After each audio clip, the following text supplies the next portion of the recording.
Guys, leave me some comments. What is something that happened when you got to retirement that you were totally wrong about?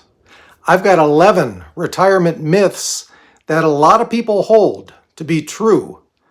Let me tell you something, they're not. These are myths. When you get to retirement, you realize it's not everything you thought it would be.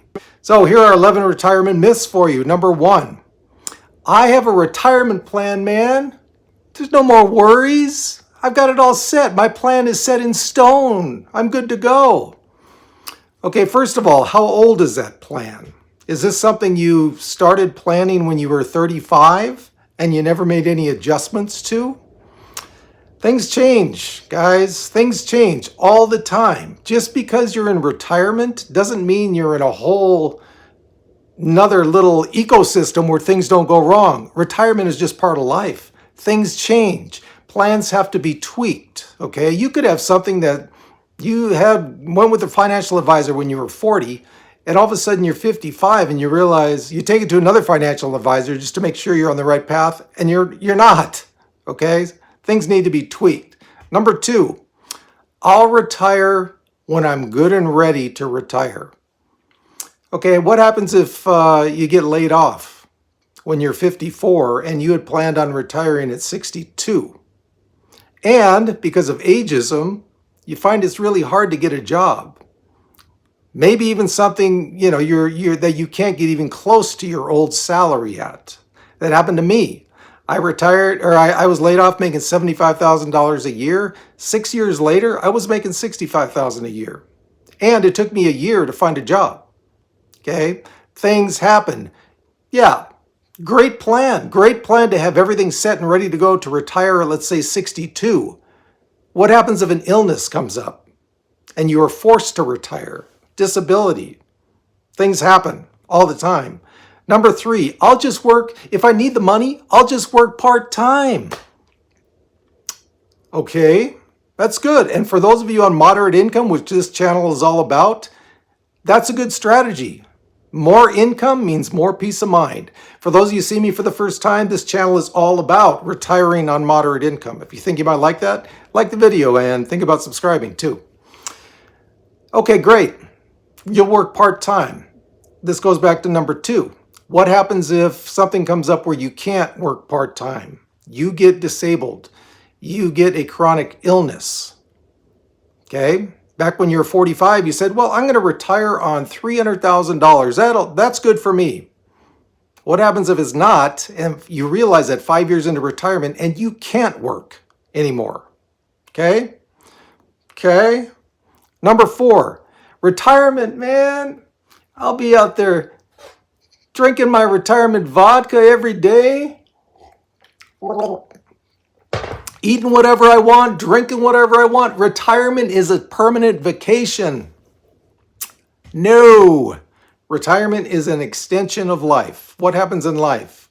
Things go right, things go wrong. Unexpected things happen all the time to people, guys, right? All the time. Yes, retirement, hopefully, for the most part, can be a vacation. I feel like mine is, 85% of the time. But not 100%. Things come up. The older you get, the more people pass away too. Grief, it's a big thing. Unexpected things left and right have come up for me in retirement. So that make it not always a vacation. Number 5, fixed income investments, in, let's say bonds, are always safe. Man, that's a safe investment. How do we do, let's say, starting a year ago, back to, let's say, 2022? How did bonds do then? Yeah, they're supposed to move opposite of stocks, right? Stocks are up, bonds go down. Opposite, opposite, opposite. Wasn't really doing that in 2022, 2023, parts of 2024. Yeah, fixed income, they're an investment. When you're talking about investments, no investment is 100% sure, okay? So if you've been thinking that, you're wrong. Number 6, taxes will always be lower in retirement.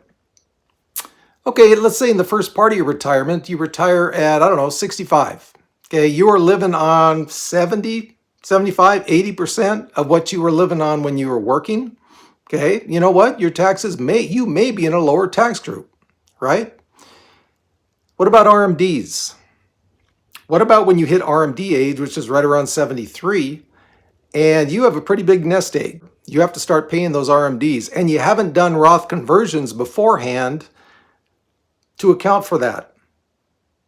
Your taxes may be up there, okay? Just because you retire doesn't mean your taxes will automatically be lower.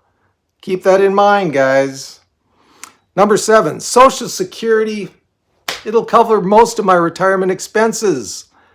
A lot of people think this. A lot of people that don't do any planning for their retirement, that's what they think. You know, they may have been living on, I don't know, maybe they had $5,000 a month monthly expenses. Unless you were making a pretty good wage, you're not going to even come close to that. A lot of people don't think about it, guys. They just automatically think, Social Security, I'm covered, man. I'm covered when I get there.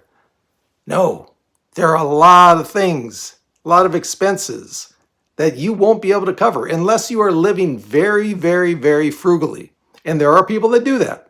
Okay, but do not go into retirement just think whatever you were spending before retirement, Social Security is going to cover that. Doesn't work like that. Number 8, Medicare will cover all my health care needs. Okay, what about long-term care? What about vision? What about dental? That's just part of it.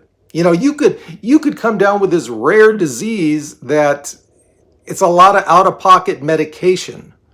Medicare is not going to cover that. If they do, it might be a very small portion of that. So no, just because when you get to 65, it's like, it doesn't mean everything's going to be covered, guys. That's why they have supplemental plans, right? That is a fallacy. Not going to happen. Hopefully, it'll cover most of it, but you never know. Number 9. Stocks, man. I'm invested in stocks. They'll return what? 7 to 10% every year? No. Over a decade, over a couple decades, 3 decades, stocks average around an 8% return over a whole long period of time. Now, this may be, you know, most of you people watching these videos will probably know that. You're like, yeah, I would never assume that. There are some people who do. Okay, there are some people that don't really plan for their retirement, don't go through a financial advisor, whatever. That's what their assumption is. Also, another thing, if you put into one of those online calculators, if you have a artificially high rate of return yearly on your portfolio, let's say, that could really screw you up. What I try and do on those calculators is I will bump it down a little bit. You know, let's say I'm thinking, 6%. I might put in 4.5% annual return. I might put in 4% just to make sure I have enough excess in case you do go through those down years. Number 10, working with a financial advisor, it's only for the rich. If you feel you need a financial advisor, doesn't matter what your income is. Now, the quality of that financial advisor may be affected by how much money you have, right? Most of them are looking for people with 1 million plus. Doesn't matter, you can't find financial advisors that will not work with you. And it doesn't matter how much money you have, guys. Just look for a fiduciary fee-only financial advisor. Doesn't matter the amount of money you have, you can find a financial advisor if that's what you need, okay? And number 11, I'm not saving too much for retirement. You know what? Because my aunt Gerda, she's going to leave me an inheritance. She told me that when I was 6 years old. So I got that going for me. Okay, what happens if you run into some issue with your Aunt Gerda, or she finds another favorite nephew, niece that she changes her mind on? She leaves them all her money to them. Believe it or not, people do that, use that as an excuse for not, preparing for retirement, saving, planning. Doesn't always happen that way, guys, right? Or your Aunt Gerda just could have been lying about how much money she has. Or in the 20 to 30 years since she promised you that, she fell on hard times. Her money just kind of dwindled away, and she didn't happen to tell her favorite nephew about that. Can't plan on something like that, right? You just can't. If it happens, great. But do not, please, do not plan on, I'll have an inheritance. I don't have to save that much for retirement. Okay? So guys, there are just 11 myths. There are more, but those are 11 that I got off top, pretty much off the top of my head. You know, it's like, and some of these you'll kind of scoff at. It's like, I would never assume that. Some people do. Okay? Some people do. And as always, from the lovely high desert where it's pretty windy out there today, that's why I'm filming inside, we got this.